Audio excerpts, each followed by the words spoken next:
മണ്ഡല പുനർനിർണയത്തിന് കേന്ദ്ര സർക്കാർ തിടുക്കം കാണിക്കുമ്പോൾ അതിനെ മറികടക്കാനുള്ള നീക്കങ്ങൾക്ക് ശക്തി പകരുകയാണ് ബി.ജെ.പി. ഇതര സംസ്ഥാന സർക്കാരുകളും ഇന്ത്യ സഖ്യത്തിലെ മറ്റു നേതാക്കന്മാരും.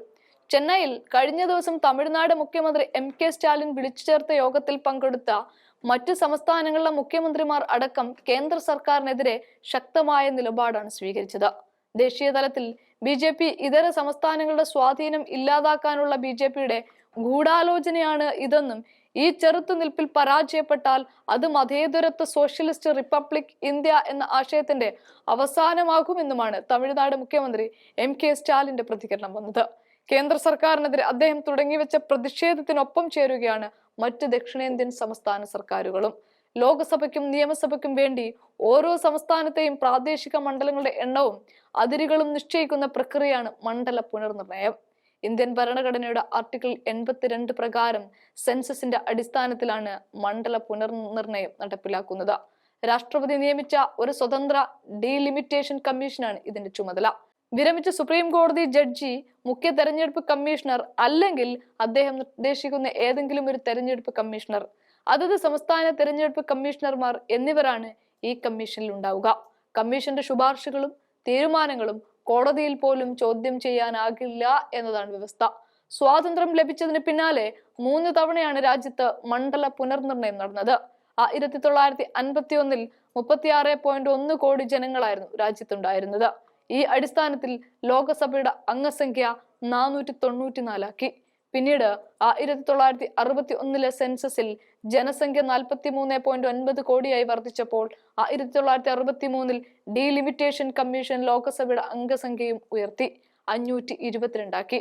1971 സെൻസസ് പ്രകാരം ഇന്ത്യൻ ജനസംഖ്യ 54.8 കോടിയിലെത്തി. ഇതനുസരിച്ച് 1973 ലോകസഭയുടെ അംഗസംഖ്യ 543 ആക്കി വീണ്ടും ഉയർത്തി. വീണ്ടും ഒരു മണ്ഡല പുനർനിർണയം നടത്തേണ്ടിയിരുന്നത് 1981 എന്നാൽ 1976 അടിയന്തരാവസ്ഥാ കാലത്ത് ജനസംഖ്യാ നിയന്ത്രണ നടപടികൾ പ്രോത്സാഹിപ്പിക്കുന്നതിനായി 2001 സെൻസസ് വരെ സംസ്ഥാനത്തുടനീളം സീറ്റുകൾ അനുവദിക്കുന്നത് സർക്കാർ മരവിപ്പിച്ചു. 42ാമത് ഭരണഘടനാ ഭേദഗതിയിലൂടെയായിരുന്നു 25 വർഷത്തേക്ക് മരവിപ്പിക്കാനുള്ള ഈ നീക്കം നടന്നത്. പിന്നീട് 2001 അടൽ ബിഹാരി വാജ്പേയിയുടെ നേതൃത്വത്തിലുള്ള സർക്കാർ 84ാമത് ഭരണഘടനാ ഭേദഗതിയിലൂടെ ഈ നിയന്ത്രണം 2026 വരെ നീട്ടി. വിവിധ സംസ്ഥാനങ്ങൾക്ക് അനുപാതരഹിതമായി ലോക്സഭാ സീറ്റ് വരുമെന്ന പരാതിയുടെ അടിസ്ഥാനത്തിലായിരുന്നു നടപടി. ജനസംഖ്യാ വളർച്ച വിജയകരമായി തടഞ്ഞ സംസ്ഥാനങ്ങൾക്ക് കുറഞ്ഞ സീറ്റുകൾ നൽകുന്നത് തടയുകയും ഉയർന്ന ജനസംഖ്യ വളർച്ചയുടെ സംസ്ഥാനം കൂടുതൽ പാർലമെന്റ് അംഗങ്ങൾ നൽകുന്നില്ലെന്ന് ഉറപ്പാക്കുകയും ചെയ്യുക എന്നതായിരുന്നു 2 തീരുമാനങ്ങൾക്ക് പിന്നിലെയും ലക്ഷ്യം. 1971 സെൻസസ് അനുസരിച്ചാണ് നിലവിൽ ലോകസഭയിൽ 543 രാജ്യസഭയിൽ 250 എന്നാണ് സീറ്റുകളുടെ എണ്ണം.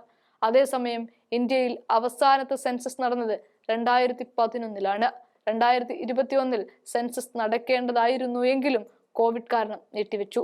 പിന്നീട് ഇതുവരെ പല കാരണങ്ങൾ ചൂണ്ടിക്കാട്ടി കണക്കെടുപ്പ് മാറ്റിവെച്ചു. എന്നാൽ 2026 ജനസംഖ്യാ കണക്കെടുപ്പ് നടക്കുന്നതോടെ മണ്ഡല പുനർനിർണയം അനിവാര്യമാകുമെന്ന് ഉറപ്പാണ്. ഓരോ സംസ്ഥാനത്തിനും അനുവദിച്ചിട്ടുള്ള സീറ്റുകളുടെ എണ്ണം മാറ്റി നിശ്ചയിക്കേണ്ടി വരും. ഇതോടെയാണ് ദക്ഷിണേന്ത്യൻ സംസ്ഥാനങ്ങൾക്കിടയിൽ ആശങ്കകൾ തുടങ്ങിയത്. ഇത് പിന്നീട് തെക്ക് വടക്ക് തർക്കമായും സംസ്ഥാനങ്ങൾ തമ്മിലുള്ള മത്സരമായും രാഷ്ട്രീയ പക്ഷങ്ങൾ തമ്മിലുള്ള ഏറ്റുമുട്ടലായും മാറുന്ന കാഴ്ചയാണ് ഇപ്പോഴുള്ളത്. മണ്ഡല പുനർനിർണയം ആന്ധ്രാപ്രദേശ് പോലുള്ള സംസ്ഥാനങ്ങളിലും വലിയ പ്രതിഷേധത്തിന് വഴിവെക്കുമ്പോൾ NDA സർക്കാരിനെ താങ്ങി നിർത്തുന്ന TDPയും ചന്ദ്രബാബു നായിഡുവും എന്ത് നിലപാട് സ്വീകരിക്കുമെന്ന ആശങ്കയിലാണ് BJP.